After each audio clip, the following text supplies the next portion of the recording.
Hello guys, welcome to our channel. This is Teja. ప్రస్తుతం మనతో పాటు సీనియర్ జర్నలిస్ట్ దాము బాలాజీ గారు. నమస్తే సార్. నమస్తే. So Raja Singh BJP MLA. So అతను ఈసారి అత్యధిక మెజారిటీ ఓట్లతో గెలవడం జరిగింది. అండ్ కాంగ్రెస్ ప్రభుత్వం త్వరలోనే కూలిపోబోతుందని చెప్పేసి ఒక సంచలన వ్యాఖ్యలు అయితే రీసెంట్గా అతను చేయడం జరిగింది. సో నిజంగా అవకాశం ఉందా? కాంగ్రెస్ ప్రభుత్వం కూలిపోయే అవకాశాలు ఉన్నాయా? సో దానిపైన తన మీద కంప్లైంట్ కూడా ఇవ్వడం జరిగింది కొంతమంది కాంగ్రెస్ నేతలు. మీరేం చెప్తారు? యాక్చువల్గా ఇది ముందు బీఆర్ఎస్లో స్టార్ట్ చేశారు. కడియం శ్రీహరి ఫస్ట్ స్టార్ట్ చేశాడు.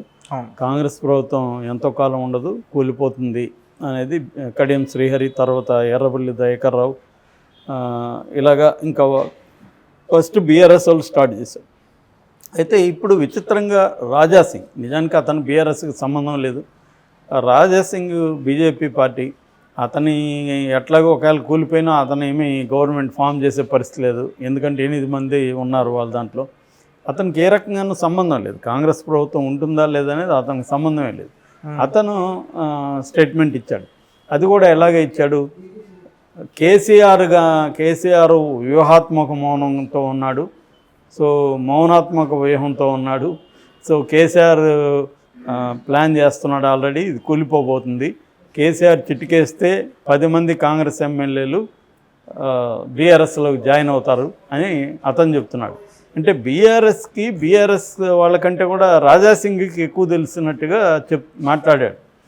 అంటే దీన్ని బట్టి బీఆర్ఎస్ బీజేపీ ఒకటే అని కాంగ్రెస్ ఎప్పటి నుంచో అంటుంది కదా, దీన్ని ఆయన ప్రూవ్ చేస్తున్నాడేమో అన్నట్టుగా ఆయన మాట్లాడారు. సో దీనికి సంబంధించి పొన్నం ప్రభాకర్ మినిస్టర్ ఆయన కానీ లేకపోతే ఇంకొంతమంది కంప్లైంట్ ఇచ్చారు డీజీపీకి కంప్లైంట్ ఇచ్చి ఇట్లా వీళ్ళ మీద చర్యలు తీసుకోండి అని ఎవరెవరు మాట్లాడారో ఇదంతా కూడా పేపర్ కటింగ్స్ అవన్నీ కూడా సబ్మిట్ చేశారు డీజీపీకి. సో ఇప్పుడు ఏంటంటే ఇది అసలు బీఆర్ఎస్ ఎందుకు ఇలా చేస్తుంది? ఈవెన్ హరీష్ రావు కూడా నిన్న మాట్లాడుతూ కేసీఆర్ గాని అనుకుంటే ఈ కాంగ్రెస్ ప్రభుత్వం ఎప్పుడో కూల్చేయచ్చు, కానీ మేము అట్లా అనుకోవట్లేదు, వాళ్ళకి మెజారిటీ ఇచ్చారు కాబట్టి వాళ్ళే పరిపాలించాలని మేము అనుకుంటున్నాం అన్నది కూడా మాట్లాడు. అంటే ఇండైరెక్ట్గా ఆయన కూడా బెదిరిస్తున్నాడు.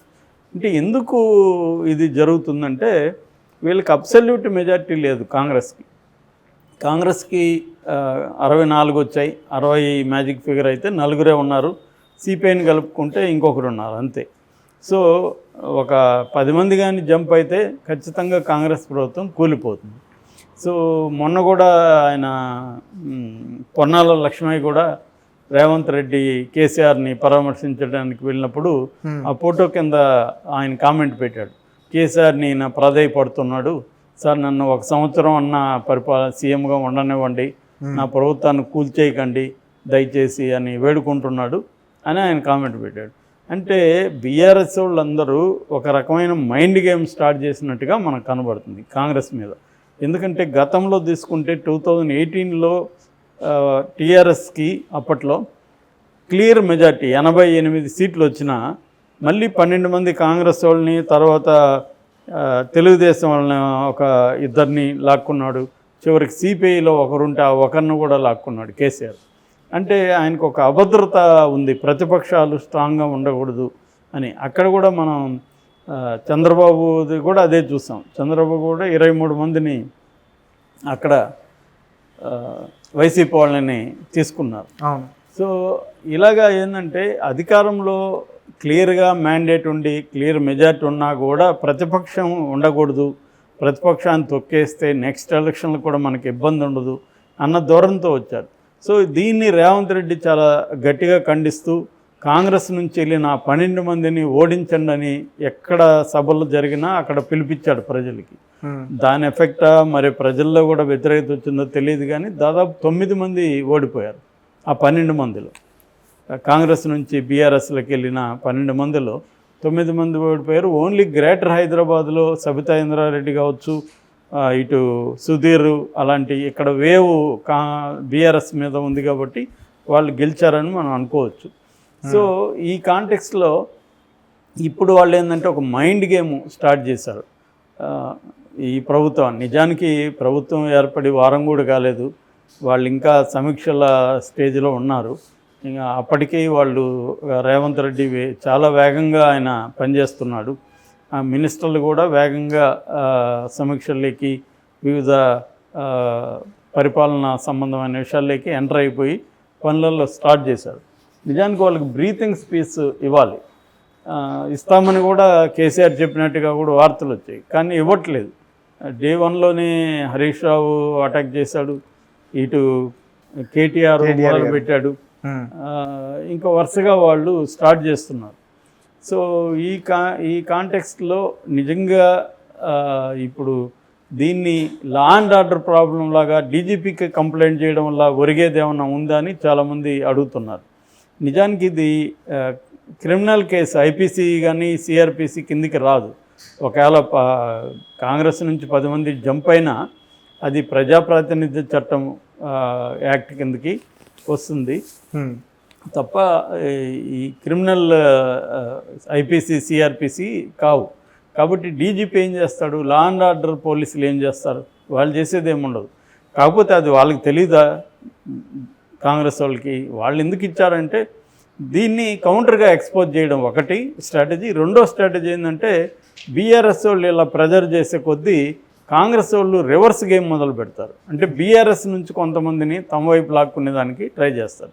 కాంగ్రెస్ ఏంటంటే ఇప్పటివరకు అది వద్దని అనుకుంటా ఉన్నారు, అందుకనే వాళ్ళు ఇంకొక గేమ్ స్టార్ట్ చేస్తారు. వాళ్ళ గేమ్ ఏంటంటే ఎంఐఎంతో స్నేహాన్ని మొదలుపెట్టారు కాంగ్రెస్ వాళ్ళు. ఆయనకి అక్బరుద్దీన్ ఓవైసీకి ప్రొటెం స్పీకర్ ఇవ్వడం, తర్వాత గ్రేటర్ హైదరాబాద్కి సంబంధించిన సమీక్షలు కూడా మనం చూస్తే రేవంత్ రెడ్డి పక్కనే ఆయన కూర్చున్నాడు. ఒకప్పుడు వాళ్ళిద్దరూ భయంకరంగా విమర్శలు చేసుకున్నారు. రేవంత్ రెడ్డినేమో అక్బరుద్దీన్ ఆయన ఆర్ఎస్ఎస్ టిల్లు బాయ్ అని పేరు పెట్టాడు, ఈయనేమో నీ బట్టల కింద కాకి నిక్కర్ ఉంది, షేర్వాణి కింద కాకి నిక్కర్ ఉందని రేవంత్ రెడ్డి అన్నాడు. అలాగే వాళ్ళు తీవ్ర విమర్శలు చేసుకున్నారు, కానీ ఇప్పుడు మళ్ళీ వాళ్ళు కలుస్తున్నట్టుగా మనకు కనిపిస్తుంది ట్రెండ్ చూస్తే. అంటే కాంగ్రెస్ రేపొద్దున అటు ఇటు అయినా కూడా వాళ్ళ మద్దతు మనకు ఉంటే మంచిదనేది ఒకటి. రెండోది, గ్రేటర్ హైదరాబాద్లో కాంగ్రెస్ చాలా బలహీనంగా ఉంది. ఇప్పుడు నెక్స్ట్ ఇమ్మీడియట్గా లోక్సభ ఎన్నికలు వస్తున్నాయి, దాని తర్వాత పంచాయతీ ఎన్నికలు ఉన్నాయి, గ్రేటర్ హైదరాబాదు ఎన్నికలు ఉన్నాయి. ఇవన్నీ ఉన్నాయి కాబట్టి వాళ్ళతో ఎంఐఎంతో మంచిగా ఉంటే బాగుండు అనేది కాంగ్రెస్కి ఉంది. వాళ్ళకి ఎంఐఎంకి కూడా మొదటి నుంచి వాళ్ళ మీద ఉన్న విమర్శ ఏంటంటే అధికారంలో ఎవరుంటే వాళ్ళతో ఉంటారు వాళ్ళని. ఎందుకంటే వాళ్ళకి పాత బస్తీలో వాళ్ళ హవా నడవాలంటే అధికారంలో ఉండే వాళ్ళ సపోర్ట్ కావాలి. లేదంటే వాళ్ళ ప్రాబ్లం అంటే అక్కడ ఎంబీటీ రైవల్ గ్రూప్ ఉంది, ఎంబీటీతో కానీ వీళ్ళు ఉంటే వాళ్ళకి ఇబ్బంది. మొన్న జరిగిన ఎన్నికల్లో కూడా వాళ్ళకి మెజార్టీలు తగ్గాయని చెప్తున్నారు. ఈ క్రమంలో వాళ్ళు కూడా కాంగ్రెస్తో మంచిగా ఉన్నాము, మళ్ళీ బీఆర్ఎస్ వస్తే అప్పుడు చూసుకుందామని అనుకుంటున్నారు. బీఆర్ఎస్తో కూడా వాళ్ళు ఎనిమిటీ ఏం లేదు. యాక్చువల్గా అక్బరుద్దీన్ ఈ సమావేశానికి రాకముందు యశోదాకి వెళ్ళి టీఆర్ఎస్ని ఆయన బీఆర్ఎస్ నాయకుడు కేసీఆర్ని పరామర్శించి మరీ వచ్చాడు.